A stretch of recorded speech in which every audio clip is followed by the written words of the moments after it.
All right, we'll wait for some people to get in here. So get some cards ready and go from there. So,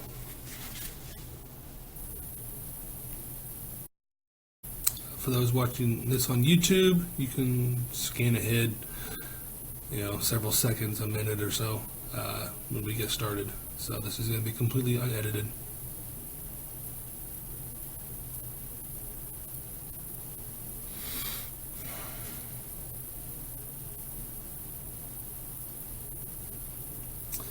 We're going to be talking about Congress cards today. We have 1, 2, 3, 4, 5, 6, 7, 8, 9, 10, 11, 12, about 15 decks. We're gonna look at. So wait for some people to join.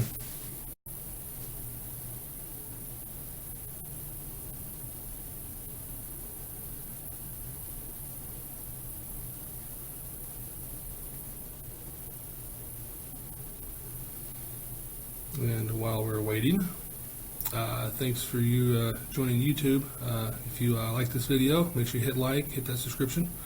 SoCal, how we doing? You're the first one here. So we're going to wait for a couple more to join in and get started. Hopefully this can get uploaded to YouTube later tonight. So we'll see what happens. So.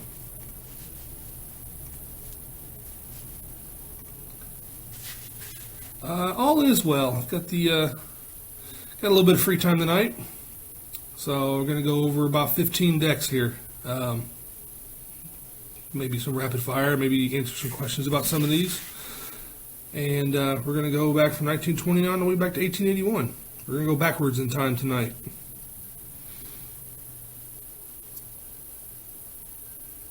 So. Well, I guess we can go ahead and get started, since we got at least one person in here.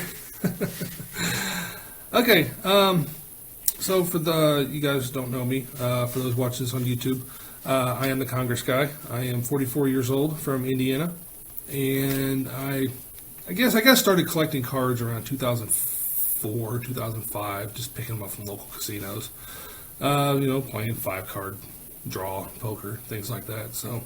2011 rolled around, and I had a poker league going on, and I wanted to get some old cards, and picked up this beautiful Grimmaud deck from the 1910s that was way too nice. Looks like it had never been used. So went back to eBay and found a deck of Congress cards. Box looked amazing, at least for its condition, and that's kind of where it got started for me as far as getting old cards. Then you fast forward a few years, I have a few more old cards and things like this. Joined 52 Plus Joker, and decided that I wanted to collect strictly Congress 606 cards. Now, what is Congress 606? Basically, 606 is the stock number, just like Bicycle 808, Tigers 101. Congress made 404 first. They are cards without gold edges, so just plain. Those actually are worth about double of a 606 deck of that same time period. So if you've got a $500 deck, that's a 606, but then you've got the 404 version or 404 of that date, you got about a $1,000 deck. So don't have any of those yet. I know a couple of people that do. So if they ever want to part with them, I'll have to get a loan out or something. So, but we're going to start in 1929, roughly, with Pirate Girl. It's a beautiful Art Deco deck. And notice she's got the real short skirt. I'm sure this was probably fairly controversial at the time. It's amazing artwork. So we'll get into the deck here. And you can see beautiful gold edges, and the cards themselves, they don't spread out too well. They spread out all right. We have an extra card Sorry, this is backwards. I'm using the forward-facing camera here. So we got extra cards, which help the value of a deck. We've got the auction bridge table of points, 1926 version, and then a little advertisement on the back. And then we have the standard Congress Joker of the time. This is the last version before they went to like the 1930s, kind of like block lettering, if you will. The ones that, that font you can kind of be synonymous with neon in the 30s. And then we go to the Ace of Spades. It's been, like I said, de-evolved since the first ones. The L date code, I think, is 1929. I'd have to look that one back up. So, Pirate Girl is one of the later ones. So it's right at the edge of what I collect. So, beautiful, beautiful deck. And the court cards are pretty much your standard courts of the day. At least what you see today. I mean, these are bridge size cards, so they are, the narrow version. So that is all for that one. I picked that one up off eBay a few months ago. The box, you see the box, there's just perfect condition. So then we'll go back in time a couple of years to around 1927. This is the Butterfly. You can see the little lady kind of looking at the little butterfly there. This is one of my favorite decks. It's got the, looks like it might be a two-color box. So I'm thinking, the inside is not matching the outside, but that's okay.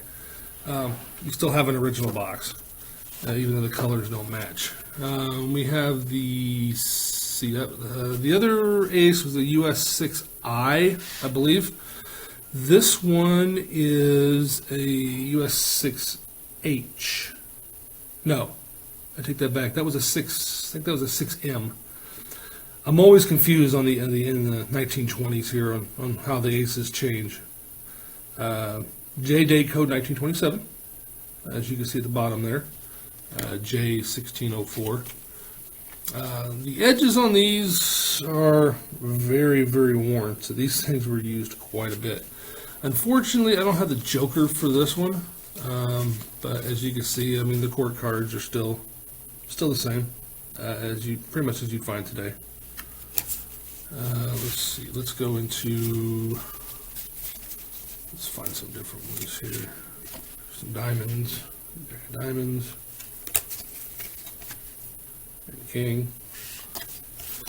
So, Art Deco design, anything Art Deco in the 20s, especially for Congress, are just, a lot of them are pretty popular right now. Of course, they're reaching the 100-year-old mark.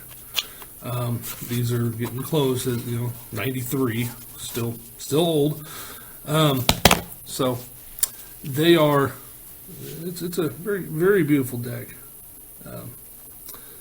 So one of my favorites, and one of the ones I've had for a long time. The one that I had does not have the box. I actually have two of these.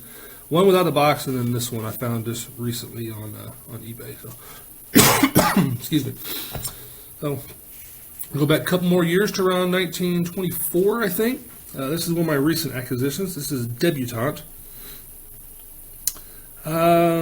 All Congress decks bridge size. I'll go ahead and answer that one real quick. So the question posed, I'm not super knowledgeable about these. Are all Congress decks bridge size? They were after 1922 when they went narrow. Bridge took over in popularity at that time. Marmon playing cards, welcome. We are talking, for you just joined, we're talking about bridge size Congress. Now, all Congress decks now are bridge sized. Like I said, 1922 they went to narrow, away from the poker size, and like I said, bridge really took off at that time. From 1881 to 1921, 1922, you got the poker size, which is the standard sizes of the day. And then during that time in the late 1900s to 1910s, whist became popular. It was already popular at that time, which there was a little slightly narrower. Actually, they're whisk sized and bridge sized. I don't know if they are one and the same. It's a forerunner to bridge. And then when bridge took over, and it remained popular among card players for many, many years. And after 1922, that's all you see with Congress. That's all you see. So to have the poker size, you got to go back over 100 years, or right at 100 years or more. So, like I said, we'll go back to debutante here. I got the nice lady with the feathers there. Once again, the beautiful box. So you can see we're bridge size there. And we get into it, and you can see the gold's pretty good. Obviously, the Joker has the best gold. So this is let's see here, code F, which I believe is 1924. Got the standard Congress Joker, Capitol building. And like I said, the courts are still the same. There's virtually no change in the courts as you would see today. They have a very light flesh tone in there a little bit. So that was still kind of popular at the time, I guess. You don't really see flesh tones today, maybe in some of your designer decks. So, the debutante, the young girl, coming out into high society, I guess, making her debut. So that was one of my most recent acquisitions. And we'll go back farther in time, and this is the one I'm going to spend a little bit of time on. This is 1917. This is Liberty. You have the UK, I believe that's Italy, Romania, this is Russia, right before the Russian Revolution, the US, the 48 stars, Japan, no, that's Belgium, that's Romania, Romania, and France. I believe I have all those right. So this is the one that got it started for me in 2011. So I've had this deck almost 9 years. This is one of the first decks, the second deck I ever bought as far as antiques. So, and it's got an intact text stamp, and I can't focus in on it, but it's stamped 7 cents, but it's 3/4/1917, March 4th, 1917. So, and I believe this image was also copyrighted 1917. My research team, as I call him, Dad, who's retired and has some time, is helping compile a complete list of Congress decks from 1881 to 1929, complete with copyright dates, first issue, all different variations. We are somewhere around 360 different backs. And then when you add in all the variations of the backs, so if you've got, you got a border of one, and then you got a different border of the same one, we count those in too. And the number right now is over 500. There are less than 7, maybe even 5 now that we cannot identify as of yet. So we are working diligently on that. So we'll get into the cards here for Liberty. Gold's gone.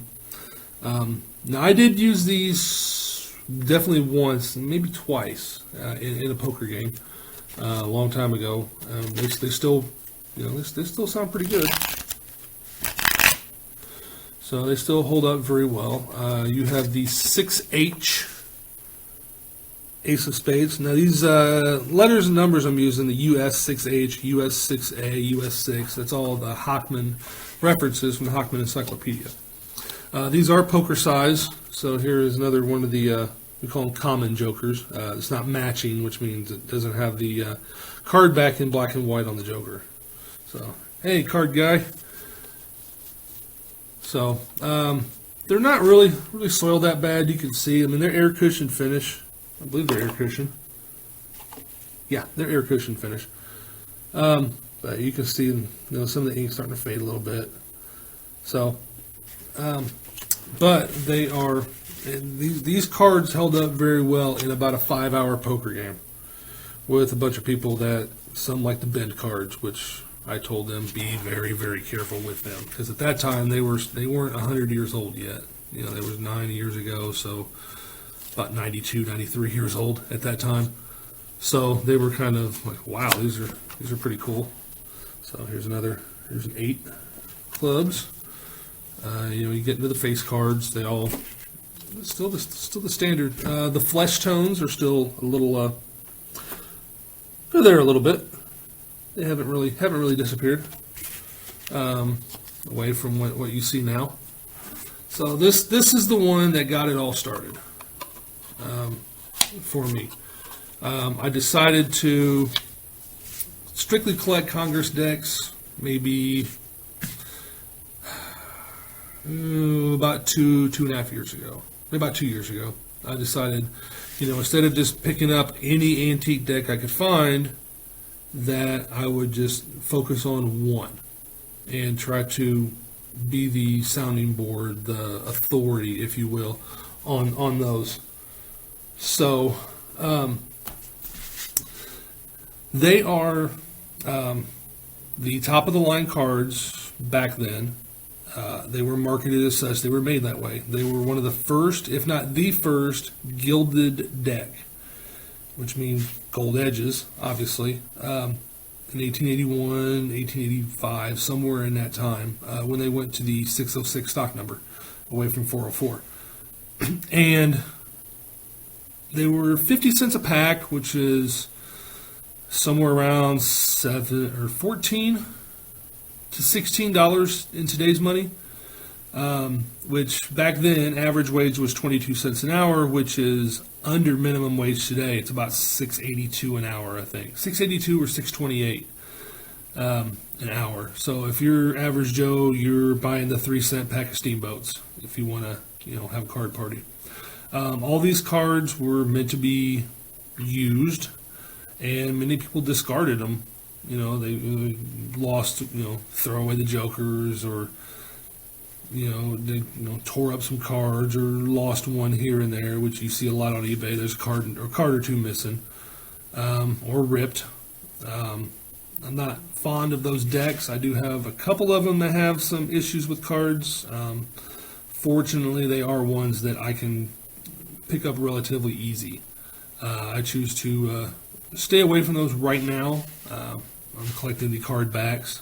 Condition obviously is everything when you're collecting, but when you're trying to go after one of everything like I am, you got to pick them up where you can, and that's kind of where I'm at. I don't know if you noticed, but you can see I'm rocking the shirt tonight. Got a custom shirt made. This is actually the second time I'm wearing it, actually. I didn't have this one at the convention. I had a different one. But you can see, we'll turn around there. That's the US 6 Ace of Spades, and I will show you that actual card here toward the end. It is it's the second Ace of Spades they made. There's two US 6 Ace of Spades. One's shaded and one's the one on my back. So the two shirts that I have are the only two around. I had them custom made, obviously. Actually, I take that back. There are two more shirts out there. They were stolen. Yeah, my parents' car got broken into in Charlotte before I got there, and those are circulating around Charlotte somewhere unless they got thrown away. If I have a certain deck and you find one in better condition, do you buy it? Not always. It depends on the price and if I have the cash flow at the time. So it depends on the rarity. If I see one that I know I can pick up for a good price, I will do that. I have, I think, 5 decks that are duplicates, I believe. Let's see. And I'll go over that one. Yeah, I've got an example of one here, which I will get to in a minute. I'll show you the two different ones. One, the box is in pretty good shape. The other one isn't really. I mean, a lot of them, the tops are missing. They tend to fall off the easiest. So this one here, we'll move on to the next one. 1908. This is Beacon Light. I have been told recently that you can find these in a standard 52 pack. These are pack of 64, starting with the sevens. So it's double sevens all the way to double aces. So pinochle. I would split this in half and use it as a euchre deck. This is a fairly rare, fairly scarce back, I guess. I actually got this one on eBay from Jason McKinstry, who wrote the Paper Empires, Volume 1. And I'm sorry, Jason, if you're watching this, I haven't read it yet. I do plan on getting around to it. I've had the book for a month, but I will definitely get to it. So, like I said, I picked these up off of him. Beautiful edges. And we have the 2 6H aces. Or no, G. E, F, G. There's 6G, excuse me, 6G. And these cards are very, whoops, just gonna turn them all over the same way. Very, very nice condition. Very nice. So, like I said, there's 2 of everything. So, very light flesh tones on the kings. So, I don't know if I'm going to use this in the euchre game yet. Like I said, these are in very nice condition, so I thank Jason for that. So, you know, it's a lighthouse theme. Art of the day, any type of artwork that was popular or in style went on a Congress deck. And like I said, they were marketed to be top of the line. You know, I guess you had to be somebody, at least be somewhat well off, socialite maybe, to own, to be one of the owners of these cards. Bicycle at that time, which is immensely popular even then and now, 25 cents a pack. So they were half the price of Congress decks, and they weren't gilded. And you know, so you're looking at $7 to $8 a pack in today's money. So you had to work a couple hours a day to afford bicycle decks. So they were a little easier to get. Now I have seen a print run figure from a 52 plus Joker member, a high-ranking member, and he said that these were probably printed in the 10 to 20,000 deck range, which is extremely low back then. So if they were, hey SoCal, okay, we will check you later. Thanks for joining. So at 10 to 20,000, and I suspect that's a low number, that we got some very rare decks. But I tend to think that number is probably a little higher. I did see where they said that they were printing about 1,600 decks a day. Now, is that all of one deck? Is that multiple decks? We don't know. So we're going to move along. We're going to go back a little bit. 1907. This is Jerry, Bulldog. So I don't know why his name is Jerry. They just arbitrarily gave that name or what. So, beautiful one here. And actually, the guy that told me about the print runs actually bought this deck off of him. And the next one I'm going to show you. So, beautiful, beautiful gold edges. And there's Jerry again. We are still with the common Congress Joker. And we are now in the US 6F. So, beautiful Old English type font.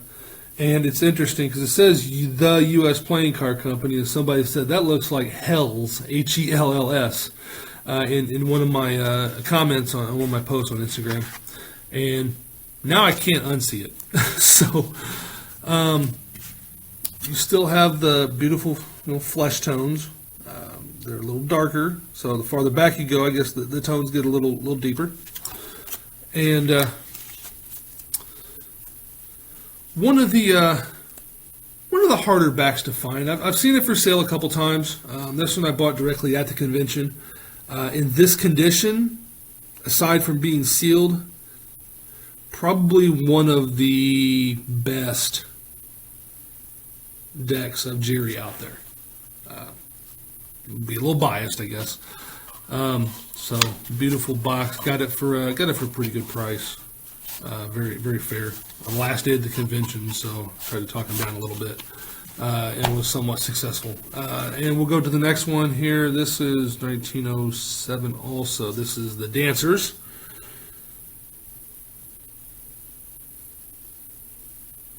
So beautiful border there, and the two dancing women. And so all these Congress boxes, they're all different colors. Which I think is nice. They change, so you get a lot of color variation. This is the only deck that I have personally seen. I know there are more out there, and I think there might have been one on eBay in the last year. So gold edges are very intact. This one also has a joker, standard joker, and we're still at the 6F, Ace of Spades. So, the flesh tones on these, a little less pronounced. They're not completely white like the back of the card there, face of the card. And the numbers, they're still, the numbers and the pips are still standard what you see today. So, you're looking at a 113-year-old deck right here that's hardly been used. Like I said, these cards were made to be played with. So, we will move on from there. We're going to go back a couple more years to 1905 and meet Rose. This is Silk Finish. This is one of my favorite decks just because of the way the cards are, and I'll show you what I mean here in a minute. Blue box here. And the tax stamp is even canceled 1908. But the salesman's folder I have, I believe, has Rose in it from 1905. So this one does have the Joker. I don't have a list of which ones I have Jokers or not. So there's that one, and we're still in the 6F. Now this card is interesting, so if I'm going to zoom in a little bit, if you can see right through here, it looks like wood grain. It looks like wood. Obviously, paper's made from wood. I don't know what cardstock exactly is made from, but I'm sure it's a wood derivative. These cards are, they're just excellent condition. Lighter flesh tones, and still have that wood grain. Must be the silk finish. This is the only deck that I have, only one I've seen that actually says silk finish on it. So I don't know a lot about them. I'm not up to date on cardstock and different finishes and embossing and things like that. So, but nonetheless, very, very beautiful deck for 115 years old. So, we'll move on. This is another one that I picked up. I could not pass up a scarce one. This is Spanish from around 1904. It's got the, you can't see it, it says Toros. There, if it zooms in, a little hard to see, but Spanish Dancer. And this one also is a double pinochle. So you've got everything's doubled from sevens on to the aces. And it looks like They played a lot of euchre with this because these are in order, and you can see those are the 7s and the 8s. They were not used, so they bought this strictly for euchre, and this is how you can tell, or at least this is how I can tell. So now the pips and the suits, numbers and everything, you know, the numbers are a little bit different. So you're getting back to the some of the original ways that they did these. A little bit thinner font. So we got the 6F Ace of Spades. Beautiful example. 2 of them. And the flesh tones on the quartz are still there, but there you can see the real thin Q, just like you can the other letters and numbers on the cards. So this one obviously was used for euchre at one time, or several times. Fortunately, they did not throw away the 7s and the 8s, so this makes it a complete deck. I don't think they had jokers with these. That's something I'm sure we can find out fairly easily. I just haven't had the time to ask that question. So we're going to go back now to around 1900, 1901, somewhere around there. This is Yacht. This is one of 2 variations. The other one, the Yacht actually is a little more, the sail is more rounded. I have not seen one of those personally, except for the one I have in my salesman's folder. So this is one of my favorite type boxes. It's got the playing cards, gold edges, and number 606, and copyright box 1900. So beautiful, beautiful box. One of my favorites in this box in particular. These cards were used a lot, except for that little one on the bottom. And now we get into the jokers, the matching or named jokers. So what we mean by that is it's a black and white picture of the card back. Now when you get these, they come in 2 different aces of spades. US 6E, which I probably have an example of coming up here in a minute, or my personal favorite, the US 6C. Now if you have one of these, there's a 90 to 95% chance you're going to have a matching joker. Now, Hockman Price Guide does list them without matching jokers. I have not seen one, so we'll see. So like I said, this deck has been used. It has the same font, the same font with the aces and the 2s that you see around the turn of the 20th century. More flesh tone on the jacks and everything, on all the face cards. So another beautiful, beautiful deck. One of my personal favorites as well, if nothing but for the box. So we will move on from that one. And here is one that has 2 variations. This is called Good Night. So this is around 1899 to 1900. So we have the darker back here. That candle that the girl's holding almost looks like it's been drawn on. I need to look at that a little closer. And then this one here. This one is the little bit rarer back design.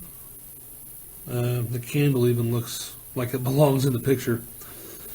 So this box is starting to come apart a little bit. But, you know, it just says copyright, doesn't have a date. This one does. This one says copyright 1899. Has a remnant of a tax stamp, but we cannot read anything on it. It's too far gone. And here's what I was talking about earlier, the top of the box. The top part just comes off. So, but we will get into these here. Oh, Okay, we'll save that one for a minute. That was the interesting one. I think a 6E is coming up. Okay, so this is the more scarce back. I do not have a joker for this one, unfortunately. I do have an extra card. It's got a chunk taken out of it for whatever reason, and who knows why. This is for bridge. So this one here says copyright 1899, 1904, 1905, 1906. So if you got a copyright showing that much older, the copyright on these are 1899, but this deck, or at least this back variation, was probably produced around 1906, if you go by the extra card. So we're still looking at the 6F Ace, one of my personal favorite fonts, and the numbers, they're a little thicker than what we saw on the previous deck, on the yacht deck, and some of the other decks before that. So they're a little bit thicker. I have not used this in the games yet, but I might very soon. You never know. The gold edges are pretty well worn. The sides split. I need to get some repairs done to that. So we'll move on to this back. And here's the actual cards themselves. Like I said, that looks drawn on. Now, we do have the matching joker, but what's that above there? This is Mrs. H. Frapwell. We have no idea who that is. The guy I bought it from, who's been a collector for 50 to 60 years, doesn't know. If you follow my Instagram somewhat closely, you'll see that I posted a lot of these already. They got fortunes on them. You know, cartomancy, fortune telling, whatever word you want to associate with it. Not tarot, I wouldn't think. But it's like a large body of water, a long distance. When reverse means death, and where combined with the 4 or 5 of spades. So, fortune telling here. And this one's copyrighted 1900, this Ace of Spades. So this one's probably a 1900 as well, but the box is copyrighted 1899. So we know the deck came out in 1899. We know that. So then you got to figure out where does it come in at. And this one does not have a date code on the Ace. Some of them use to say D35, which puts it like 1903, I think, 1902. So we'll show some more of these here. These are all handwritten. I'm assuming by Mrs. H. Frapwell, so we still don't know who she is. Here's one that says Tears or Anger. A kiss. The house, your own house. A friend, if with 4 of hearts, for a lover or sweetheart. So they are very interesting. Now the interesting thing here is, unless you know fortune telling with court cards, there's no writing on them. So not sure what's going on there with those. But I do know the courts have some meaning. So it's one of the nicer decks that I have as far as condition of the cards. I love the color of the backs. So one day, maybe I'll figure out who Mrs. H. Frapwell was. We don't think she was a fortune teller by trade. Probably just the owner, the original owner of the cards. One of those little history lessons that we have to figure out. Okay, so we're going to stay around the same time. I can't read the stamp on this one. But we're going to go into Moon Fairy. This is one of the few variations of the backs. I've seen some lighter backs. This is like the red back. The box, copyright 1899. It's a little bit darker one. Top missing. So we'll get into these. And the gold's pretty good, not terrible. So we will go to matching Joker. Says Moon Fairy right on it. So that means it should have the 6C ace, right? Nope. 6E. Hockman Price Guide does not say this. So, but the E, F, and G all rank concurrently from 1899 to 1922, I think, when the narrow cards came out. So you got the big C there. This is when they became less and less elaborate. I mean, the 6F is obviously the gold or the Old English writing. So they tried to bring it back a little bit. Still have the flesh tones on the face cards. So, one of my personal favorite pieces of artwork. I don't know who the original artist was, but Moon Fairy is one of the more desirable backs. It's a pretty popular one, I guess, amongst antique collectors that are looking for nice Congress decks. I would love to have a better version of this one, different color back as well. But you got to pay for them, that's for sure. Okay, moving on. We are going to go to, still in 1899, we're going to go to Rookwood. Got the Indian there. And there's the box just like on Yacht. So, and this one has, we got a matching Joker, Rookwood. And we have the 6C ace. And once again, the cards, they are got the thinner font on the numbers and the quartz. Now, when I first got this deck, I looked up, I was like, who were the Rookwood Indians? The Rookwood tribe.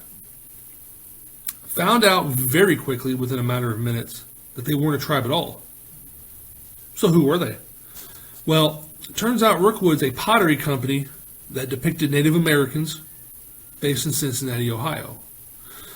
So if you look up, and I think Rookwood is still around today. And when I researched Rookwood a little further into it, that I noticed that there was an artist there, Matthew Andrew Daly, M-A-D. You'll see the artwork on Muse from 1916, and there's another one I think I found. I do have Muse, and I can see his initials there. So Matthew Andrew Daly, like I said, was an artist at Rookwood, and in 1903 he became art director for United States Playing Card Company, and held that position for several years. I think he died in 1931.